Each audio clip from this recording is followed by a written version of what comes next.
I tried to find a segue for this, and there isn't one, so I'll just tell you that I used to work as the assistant to a kangaroo shooter in the Australian outback. And it was not as glamorous a job as you are picturing. I basically had to, they eat kangaroos in the outback, right? And they eat them everywhere in Australia. And you got to go get them. They don't volunteer for it, right? And you can't raise them because they keep jumping over the fence. So you go after them, and I had to stand in the back of this pickup truck on a 1 million acre ranch, just a million acres of desert, and not that cool Utah desert. Like, it was 110 degrees out every day, and it just looked like all the trees that said, fuck this, and left, right? So we were 6 hours drive from working phone coverage, and it's just me and this one dude, and I stood in the back of the truck, and he would drive around at night, and I had a spotlight, and I would shine the spotlight in and sweep kind of the desert, and when it would land on a kangaroo, it would the kangaroo would see it, it would freeze its little brain, and the other guy, from behind the wheel, he had a special windshield on hinges that he would hinge down, and he would pick a rifle up from the passenger seat. The rifle got to be in the car, and I did not. And he would pick up the rifle and shoot the kangaroo in the head. It would go down, and then I would have to run up to the kangaroo and grab it by a leg and drag it up to the truck like a bird dog with thumbs, and then take a machete, and he would quickly split its heart open, cut the head off. I would have to chop its paws off. Then we'd bang a meat. Oh, relax. You were on board when I said shoot it in the head, and now you're going, oh, for the paws. What are you, a bunch of taxidermists? Like, you bought the ticket. You just don't like the ride. So we would put the meat hook in its foot, and then on 3, lift it up and hang it upside down from this cage around the back of the truck. And I would just kind of do that all night with a growing, heaving curtain of dead animals around me. And then we'd offload them into a diesel-powered meat locker at dawn, and then try to sleep all day in a tin shed, and it was 110 degrees. I cannot emphasize that enough. And I was bad at that, just so bad at that job. I kind of just thought, well, geez, I like to listen to Slayer and read Hunter S. Thompson. Surely I'm qualified. No, I'm not. And a lot of people say, why would you do that job? Why? And I did need the money. I was an undocumented immigrant at the time, but I also really, if you really want to know why I did it, it was because my grandpa was a welder at NASA, and he helped put a man on the moon. My dad was in intelligence in the CIA, and he helped write the first atlas of China, and I used to edit tweets for a shampoo company. Right? I was bald in the interview, and they hired me anyway. So I just had to prove something. And this guy Craig that I worked with was he's about my dad's age and sort of size, but not father. Real tardy with the positive reinforcement, let me tell you. He was like, if you took several Crocodile Dundees and piled them up to make a Voltron of Crocodile Dundee and wrapped it in bullet-riddled leather, that's this guy has calluses on his earlobes, He was just I've been shooting roos since I was 9. I've got 91st cousins. We were poor. Oh, right. Sorry. So a little excited. His 91st cousins, we were poor. If I wanted meat, it was ruined. I had to go fucking get it since I was age of 9. Okay, duly noted, surely things have changed for you, and they haven't. So that was just him, and he wasn't patient, not at all. He was always sharpening a knife. He would just be going like that, and Aussie slang is just brutally efficient, they can just paint a picture, a fat guy they would call 2 dudes or a salad dodger, and and if you're really lazy at work, you're standing around fucking the dog, and if you're useless, you're tied cunt, right? So a sample sentence might be, are you gonna get on that fucking truck, you tied cunt? Or are you gonna stand around fucking the dog all night? Let's fucking go, right? I got thick skin, but you hear that you get called a tired cunt, useless cunt a couple hundred times in an evening, it starts to hurt your feelings. It gets to you. And I was just like, I just want to get on this guy's, I want him to show him that I'm like competent, So one of the kangaroos, we got him and I dragged it up and I was going to really demonstrate proficiency with this machete. So I just I went like that, chopped the paws off. But you got to do it after he splits the heart because that's what lets it bleed out. So there's too much pressure and it just Kill Billed me all in the face. And I was just like, oh, yuck, and he's like, oh, you fucking tired, can't fucking use this, Jesus fucking Christ, so I fucking got it, and right, okay, that's not gonna work.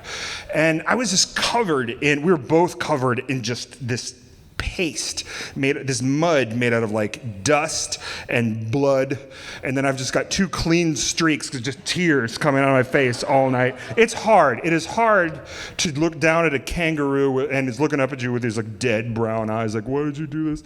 And it's even harder if it's looking at you with those dead eyes from like over there, because Craig's already cut its head off and fucking thrown it and just been like, let's fucking go, right? So, I really had to learn in a fast-paced environment, I'll put it that way.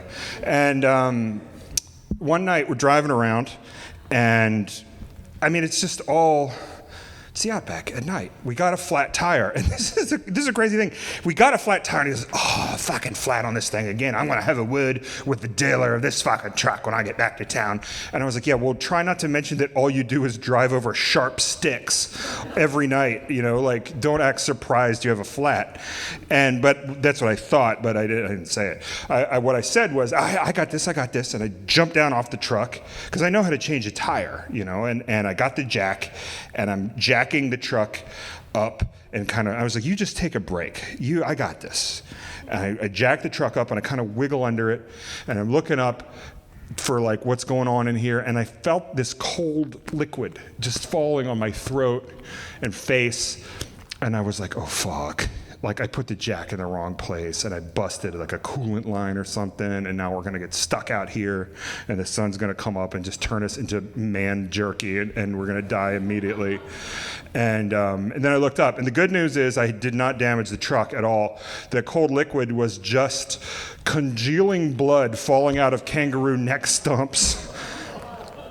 I know. And I did what anyone I think in my position would have done, is I went, and just emitted a series of high-pitched and girlish squeals, and Craig wasn't sympathetic at all, and I was jumping around on the desk like, get out, like that, and then he's just, thought you knew how to change a tire, mate. And I was like, yeah, I do. In America, in the daytime, like in a driveway, I can do this, but, I'll adjust. I can take care of myself just fine. And he's just like, what you know about taking care of yourself, I could ride on my cock with a mop. It takes a minute, but it's vivid, Then he dives under there and changes a tire probably with one hand, and like probably rolls a whole pack of cigarettes with the other one or something, and just outmans me. And then we go back, to the shed, and we offload the kangaroos, and so where we slept was just like corrugated tin, like bent in a U shape, and there's just a door on it, and there's no shade. And the mattress was just this piece of foam, and it had like rings of sweat from like all the other dudes that had slept there over probably centuries. I don't know. It looked like the cross section of a man-shaped tree. And I just lie there, and I only brought one pair of jeans on the trip because he was like, we're fucking leaving, pack light, let's go, and so I was like, right, just one pair of jeans, let's go. And those were my work pants, and I would take them off, and there's so many biting flies in the Outback. They're always trying to drink your face, like from your eyes and nose, and so I would put these blood-soaked jeans in the corner to like draw the flies over there while I slept, and they were so stiff with blood, I could like lean them upright. It was like a mannequin's legs. I would just lean over. It was like a wearable scab, and I'd lean it over here and then sleep. And then, at nighttime, we'd get ready for work again. And so I woke up one afternoon, just sweated myself awake, and I went outside to get some water, and I came back, and I'm laying back in the bed, and I looked in the corner, and my pants weren't there. I was like, oh, fuck. I cannot show up to work tonight without these. It's too casual for this kind of an environment, and I got to get on this, And so I'm sitting on my bed, and I was just looking around the room, where could they be? And then I saw this black shape just go like that and kind of wicker out from under my bed. And I looked under the bed, and it was the tail to a 6-foot-long monitor lizard. They call them racehorse goanna. They're scavengers. And it had gotten into my room and was eating my pants under my bed because they were so soaked with blood, it thought they were an actual dead animal, I think. And it's just like gnawing on them. And I was like, oh, fuck. I can't show up to work tonight without my pants because I've allowed a lizard to steal them. That's not going to fly. So I'm throwing books at this thing. And I hit it in the ribs, and it ran off with my pants in its mouth, and because I guess this was a good find. And I got another book, and I threw it like that, and it hit the lizard in the head, and it spat my pants out, and it runs off. I grabbed him, and I thought, you know what? I've handled this. I didn't need any help at all. I just did it. I'm going to brag about this later.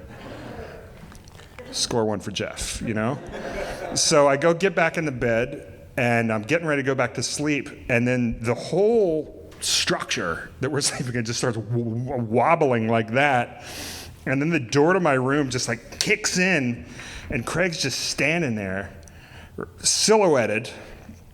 He's like, yo, and he's wearing only the tiniest little black pair of underwear. Aussies call them budgie smugglers, right? And he's just standing there, he's like, yo! And I was like, what? He's like, dude, did you let the lizard steal your pants? You're like, I don't know, I'm questioning your Outback skills right now, man. I was just talking shit. And he was like, you fucking knew about this and you did nothing. And I said, knew about what? And he goes, come here. And he drags me down to the camp kitchen. We go in there, and the cooler with all of our perishables in it has been thrown on the ground, and all the eggs have cracked and our milk is spilled. So the lizard they didn't run away. It ran down to the kitchen, threw the cooler on the ground, and it made a horrific French toast batter, I think. It just licked it all up. And I could see the claw and tail marks where he'd chased it off into the desert. He goes, the next time a lizard comes around, you run it off the property, right? I can't fucking believe I'm gonna tell you this, right? It's not just you and your little challenges, right? It's a collective unit. And I was like, all right, dude, the next time a lizard tries to eat my pants, I'll observe the protocol you've just laid down here. But that shit wasn't in the manual, man. He goes, oh, it's fucking common sense. I was like, listen to me talk. Do I sound like I would know that? And he's like, well, I just think you should fucking. I was like, listen, I'm not like you. I'll make the shit out of a web page, okay? But I don't live your life, right? I don't go around killing kangaroos for money and punching sharks for fun, or I don't know what you do, But he goes, oh, you Americans and you sharks, so scared of you fucking sharks, aren't you? Just so terrified of you sharks. And I was like, oh, I wouldn't be. And he goes, tell you how to not get bit by a shark. And I was like, do tell. He goes, stay out of the fucking ocean, right? Right? They're not monsters, right? They're not like your bears. And I was like, what? He goes, bears, mate. I've seen a few of your nature programs. They can run, they can swim, they can climb. Reckon the only thing they can't do is fly, right? If they want to eat you, you're fucked. And I was like, I mean, technically, but I've camped in bear country a lot of times, and I'm here to tell you about it, And he was, really? And I was like, yeah, I was camping in Coeur d'Alene, Idaho, and we got to the camp after dark and went to bed, and a grizzly came out of the forest, and we could hear it sniff the tent, and it went and sniffed the car, but we tied all the food up and locked it up, and it just got bored, and it went away. And he said, really? And I said, yeah. And he goes, oh, I'd have been so bloody scared. That's enough. You guys are awesome. Good night.